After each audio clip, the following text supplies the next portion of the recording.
private dining room at the Fairmont in San Francisco was lavish, yet somehow stifling. My father David's 65th birthday celebration was at its peak, with champagne flowing freely and laughter filling the air as guests toasted his many years in finance. I sat quietly at the far end of the table, pushing grilled halibut around my plate, trying to fade into the background draped with elegant linens. "And here is to my son Ben," David declared proudly, raising his glass. Now a senior partner at Westbridge Capital, just like his father before him. My brother Ben basked in the applause, his Rolex sparkling beneath the chandelier, his navy suit seemingly tailored by some divine tailor. Ben had always had the pedigree. Wharton, the elite internships, the Ivy League wife. "Thanks, Dad. I learned from the best," he said with a confident smile. I took a sip of my wine and remembered the countless times I was asked, "Why can't you be more like Ben?" I had chosen robotics instead of finance, creating my own technology lab rather than joining David's firm, investing quietly in innovation rather than flaunting status symbols.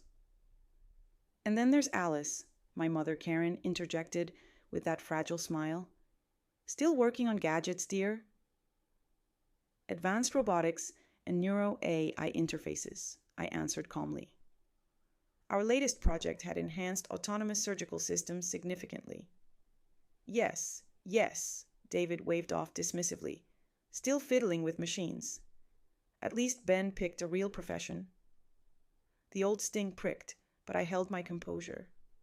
They had no idea that my tinkering was driving next-generation medical breakthroughs on 5 continents, or that the garage they once ridiculed had transformed into a sprawling research and development center covering 300,000 square feet just outside Palo Alto. "Did you see Ben's Aspen property?" My mother Karen gushed about its 12 acres, ski slopes, and exclusive access. "It was quite humble," Ben shrugged. "Alice, you should come by one day when we are not using it."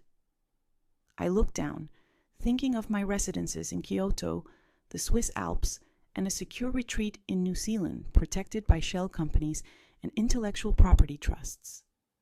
A toast.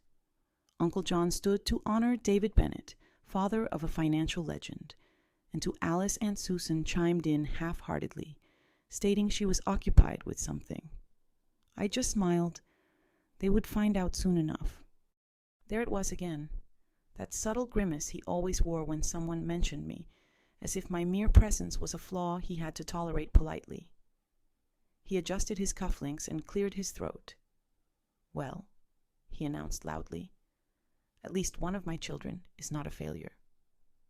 The room fell silent before an awkward laughter filled the air. Ben understood what it meant to build a genuine career and leave a legacy. He had made the Bennett name respected in the financial world. The quiet that followed was heavy, even by his harsh standards. This was cruel. "David," my mother Karen whispered, setting down her fork. "Perhaps that is a bit harsh." "No, Karen, it needs to be said," he replied, turning to me with steely eyes. "Alice, you had every opportunity, the finest education, unwavering support, and what have you done with it? Playing startup founder in some warehouse near Soma?" He leaned forward, his voice steady. "People ask me what." Something felt off with my daughter as I set my wine glass down, the crystal lightly tapping against the tablecloth. "What went wrong?" I echoed quietly, my voice not loud, but sharp enough to break the silence. "Yes, Alice," my mother Karen said, "while your brother is buying companies and making headlines, you are still writing code in a garage." I thought about the contract waiting on my desk, the breakthrough in neural architecture we had just completed, the global healthcare partnership we were ready to announce, and the 3 buyout proposals I had turned down this quarter alone, each exceeding $500 million. "Ben," my mother Karen urged softly, "say something. She's doing fine." Ben responded with a faint smile. "At least she is independent." "Independent?" my father David scoffed. Is that what we call failure now? He raised his glass toward me. At 36, your brother was already managing over $1 billion in assets. You are 36 with nothing to show but some tech fantasies. You are not Steve Jobs, Alice. I glanced around at the familiar faces, smug and shallow, smugly toasting Ben while silently sneering at me. My fingers drifted to my phone. I had kept my success quiet for a reason, but tonight felt different. You want to talk about legacy, Dad? I said calmly and clearly. You want to discuss the Bennett name, Alice? My mother Karen whispered. Please do not. It is his birthday, right? I turned my screen to face the table and displayed my primary business account balance. $47,282,465.19 in one account. A fork clattered to the floor. Someone gasped. What is this? My father David spoke harshly as I switched to another screen showing Bennett Neural Systems. Our latest valuation stood at $4,300,000,000. Perhaps you know the company better as BNS Group. We are the force behind the autonomous systems recently featured in Forbes last month. Ben's face froze in disbelief. You own BNS. I built BNS, he said, blinking in surprise. You're the one who turned down Amazon's acquisition offer. They lowballed me, I replied, displaying the offers. Amazon, Meta, Samsung, all rejected. I have bigger ambitions. You're lying, my father David muttered. I opened public filings and said, see for yourself, though you won't find my name easily. I treasure privacy, which allowed me to create an empire while you all mocked my coding hobby. My mother Karen remained silent, stunned. Ben scrolled his phone nervously under the table. The warehouse you all ridicule is just the front. Our true headquarters are 3 floors in the Crosswind building downtown, I revealed. Ben paled. We have been attempting to lease space there. You must speak to the owner. I responded calmly, that is me. Silence fell completely. Not a single sip or breath disturbed the quiet. Then why didn't you ever tell us? My mother Karen whispered. I met her gaze and said, because none of you ever asked. Turning to my father David, I added, you wanted to discuss legacy. In Silicon Valley, the Bennett name holds weight, but not because of you. With that, I sat back, lifted my wine glass, and took a long measured sip. He looked at me with new eyes. For the first time in years, my sister no longer saw me as her awkward little brother. I found myself studying the woman sitting opposite me, someone I never truly understood. Among other things, I mentioned as I sank back into my seat, our healthcare division is expanding rapidly. We are revolutionizing diagnostic artificial intelligence in ways that have the potential to save millions of lives. My father David was still silent, his mouth opening slightly before closing again. The Sterling Tower, the property he oversees, is valued at $300 million. I corrected him gently, saying it is worth significantly more now after the recent renovations. Would you like to see the deed? At that moment, my mother Karen's natural hostess instincts stirred. She reached across the table, her diamond bracelet catching the light beneath the chandelier. She said, Darling, this is amazing, but why didn't you tell us? We could have offered support or made connections. I softly withdrew my hand, thinking of connections like when you informed the Hamiltons I was wasting their time, or when Dad advised his clients to avoid my venture altogether. Her face turned pale as she recalled that 3 years earlier, the Hamiltons had been prepared to invest, but my parents convinced them I was too risky. We were trying to protect them, David said with a sharp tone, and protect you from failure. Protect them. I let out a quiet, bitter laugh. Those who did invest saw their wealth increase 8-fold within a year and a half. The Hamiltons recently tried to regain a stake, but I shrugged and declined. Uncle John, who had barely spoken to me all evening, suddenly leaned forward, interested.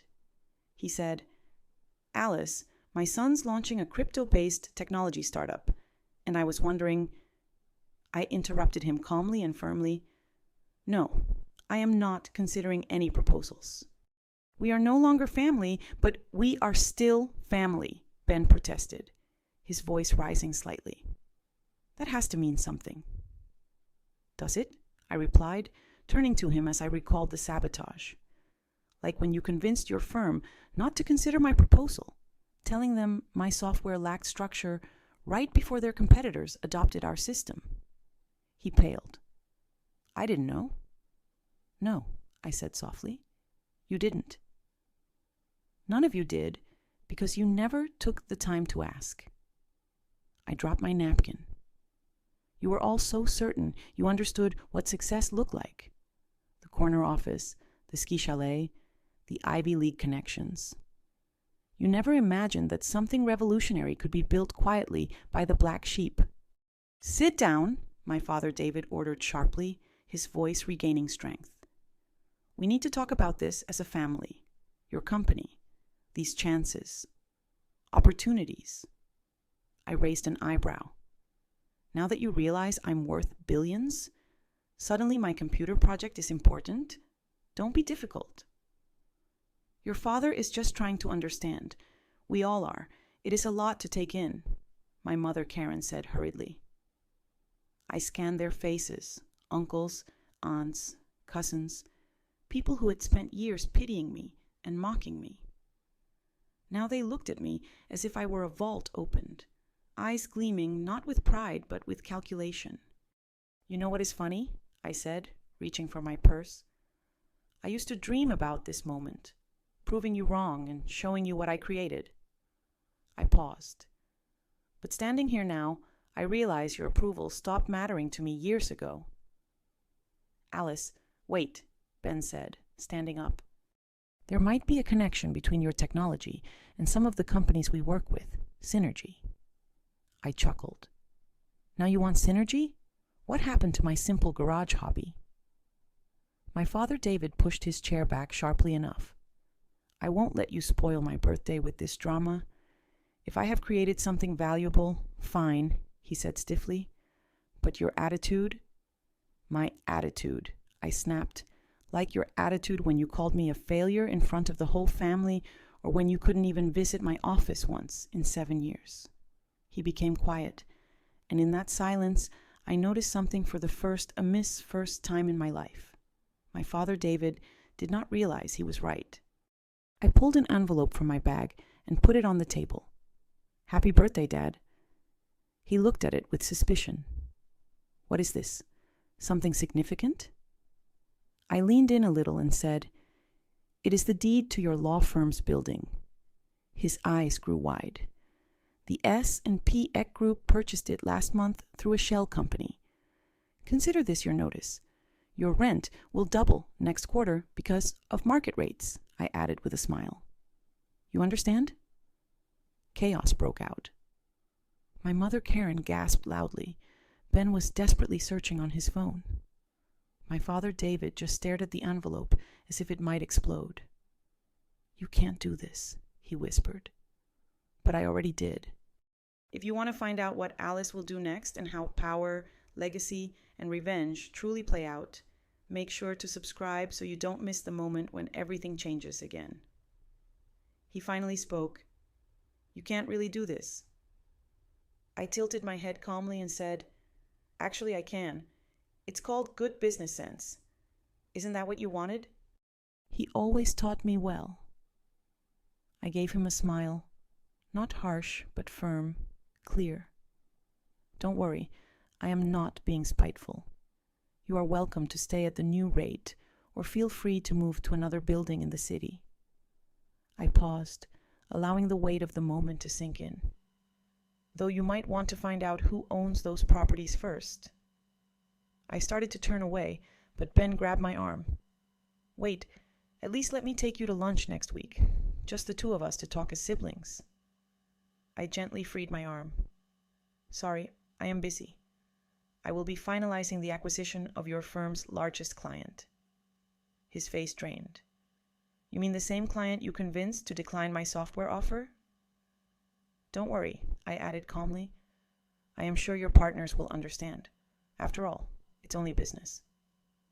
Alice, my mother Karen called as I reached the door. What do you want from us? I hesitated. For years, I would have had an answer. Validation, respect, something like love. But now, nothing, I said. That's the beauty of success. It reveals what truly matters and what does not. As I left the private dining room, noise exploded behind me, voices raised, chairs moving wildly. My phone buzzed, first Ben, then Mom, then a flood of texts from relatives suddenly interested in my life. I stepped into the waiting car. The office, please, I said to James, my driver. He glanced at me in the mirror.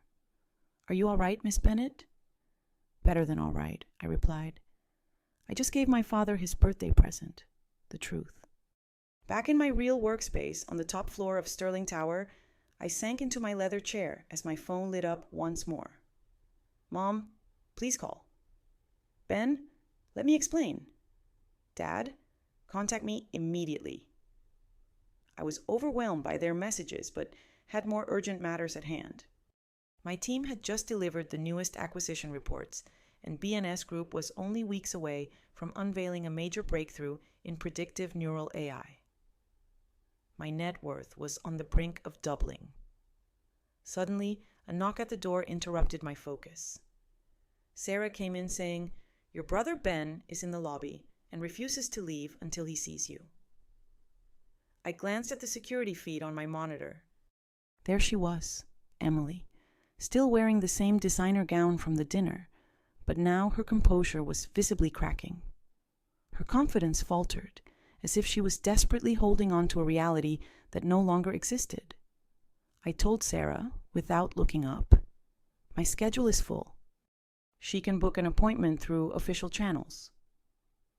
Sarah nodded and left the room.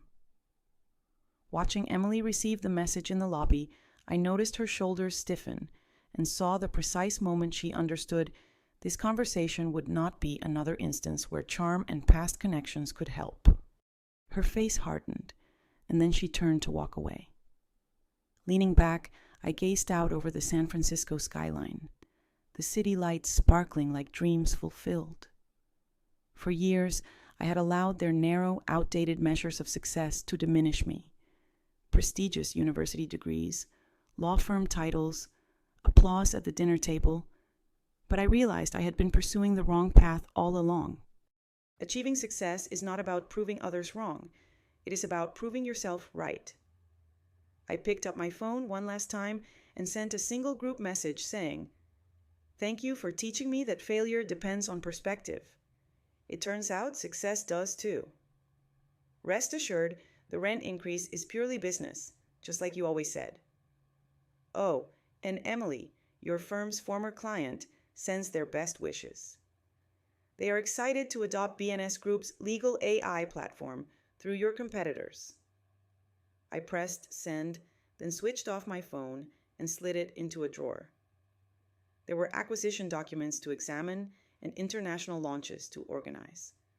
My focus shifted back to the glowing proposal on my desk. Empires are not built on family approval. They are built by those who embrace being underestimated. I have been underestimated for the very final time. If you have reached this point, thank you sincerely. I am not here to play the victim or seek pity. I am here to remind you sometimes the most powerful revenge is quiet. It is not about loudly proclaiming your triumph, but about becoming so incredibly outstanding that even your silence speaks volumes. If you felt even the smallest spark while hearing my story, leave a comment below. Tell me if you have ever been underestimated by those who were meant to believe in you the most, or maybe you are still quietly building like I once was.